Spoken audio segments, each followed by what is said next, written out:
You also need to stay out of spam in order to get your emails open. So you will want to avoid using all caps or extreme punctuation, like a bunch of exclamation points or question marks.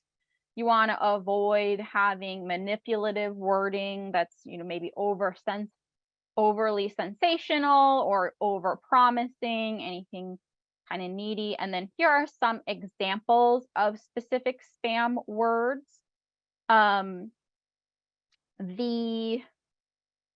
These are kind of ever changing, so we've included a link here. So when you get the slides, you can refer to that and get the expanded list and also see as they get updated, because like work at home is one that has started to get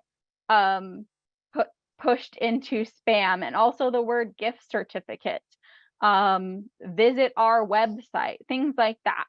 So you want to keeping these words in mind, and then maybe use kind of synonyms or rephrase things so you're not needing to include words like this.